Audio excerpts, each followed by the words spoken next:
अस्सलाम वालेकुम friends, welcome back to top smarties. Drama serial चाल। अलीना जब से सबा से मिलकर आई है काफ़ी परेशान है। उसे लगता है कि उसके भाई की ज़िंदगी में जो आज खुशियाँ नहीं तो उसकी जिम्मेदार सिर्फ और सिर्फ अलीना है। ऐसे में वो रहील से भी बात करती है कि मैं सबा से मिली थी, उससे माफ़ी मांगी मैंने, क्योंकि उसे ही मैंने भाई की ज़िंदगी से निकाला था रुबाब के लिए। रुबाब को भाई बहुत चाहते थे, लेकिन वन साइडेड लव था, इसलिए मैं समझ नहीं पाई कि रुबाब भाई के साथ एडजस्ट नहीं कर पाएगी। ऐसे में अलीना काफ़ी परेशान है। तो रहील अलीना की परेशानी अपने माँ बाप से शेयर करता है और कहता है कि रुबाब को कुछ तो समझाए ना। अब तो अलीना ने भी फील करना शुरू कर दिया और वो चाहती है कि सबा से माफ़ी मांगे। अगर कल को सबा उसकी ज़िंदगी में एंटर हो गई तो बताएं हम क्या कर सकते हैं। तो बाप कहने लगा, मैं तो उस वक्त से डरता हूँ जब सिकंदर का सबर जवाब दे देगा। और वो रुबाब को अभी थोड़ी बात की ही थी कि जल्दी से शाइस्ता बोल पड़ती है। ऐसा कुछ नहीं होगा, अगर उन्होंने रुबाब के साथ कुछ भी किया ना तो उनकी बहन को 1 मिनट में यहाँ से चलता करूँगी मैं। अब यहाँ पर अलीना भी चलते चलते जो यहाँ आई तो बात सुन ही ली, लेकिन पूरी बात नहीं सुन पाई। सिर्फ अपने घर से निकाले जाने की बात ही सुनी कि काफ़ी स्ट्रेस मिला उसे। बीपी शूट होने की वजह से वो बेहोश हो जाती है। जल्दी से उसे हॉस्पिटल पहुंचाया गया। उसके पेरेंट्स को भी इतला की गई, वो भी जल्दी से आ गए।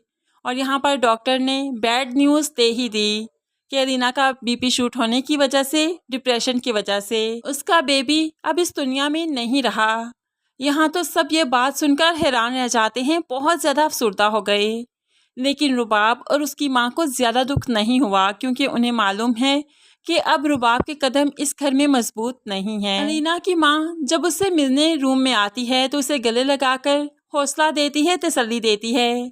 लेकिन यहाँ पर शाइस्ता मैडम को कोई फिक्र नहीं, बच्चा जाता है तो जाए उसकी बला से। अब यहाँ पर जब अलीना घर आई तब भी काफ़ी डिस्टर्ब रहती है। अपने बेबी के लिए जो उसने शॉपिंग कर रखी थी देख देख कर रोती ही रहती है और अपने बच्चे को बहुत मिस करती है। ऐसे में अलीना की माँ कुछ दिन के लिए उसे अपने घर ले आई ताकि वो कुछ ठीक हो जाए। लेकिन यहाँ पर रुबाब है ना, रुबाब भला उसे ठीक कैसे होने देगी। उसे बातों ही बातों में तंज करती ही रहती है, जिसकी वजह से आज तो अलीना की बर्दाश्त की इंतहा हो गई। गुस्से से चिल्लाते हुए कहने लगी, चली जाओ यहाँ से, मैंने कहा उठो और जाओ मेरे रूम से। अब यहाँ पर चीखते हुए कहा, लेकिन रुबाब काफ़ी इंजॉय कर रही थी। सिकंदर को भी जब मालूम पड़ा तो रुबाब से लड़ने लगा। हर क्या चाहती हो तुम शुरू से उसके बच्चे के पीछे पड़ी थी, अब उसका बच्चा इस दुनिया में नहीं रहा ना, तुम्हें तो सुकून आना चाहिए ना। तो यहाँ पर रुबाब अपना खदशा बताने लगी, जो कि उसकी माँ ने उसे सब कुछ बता दिया, इसलिए कहने लगी, अलीना चाहती है ना कि सबा को तुम्हारी ज़िंदगी में ले आए, तो उसके साथ ऐसा तो होना ही था। जो किसी के लिए गड़ा खोदता है गिरना तो खुद ही पड़ता है। जब उसकी नीयत ही साफ नहीं थी तो उसे खुशियाँ कैसे मिल सकती थी। तो ऐसे में सिकंदर कहने लगा, बहुत अफसोस है तुम्हारी सोच पर। अगर अलीना ने ये सब कुछ करना होता तो सबा को मेरी ज़िंदगी से वो निकालती ही क्यों।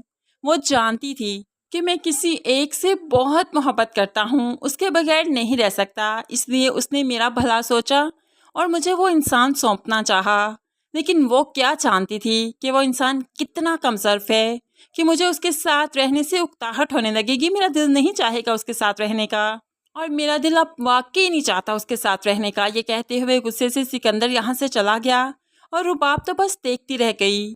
अब काफ़ी उदास है, क्योंकि घर में कोई भी उससे बात नहीं कर रहा, क्योंकि सब कुछ रुबाब की वजह से हुआ, रुबाब के घर वालों की बातों की वजह से हुआ।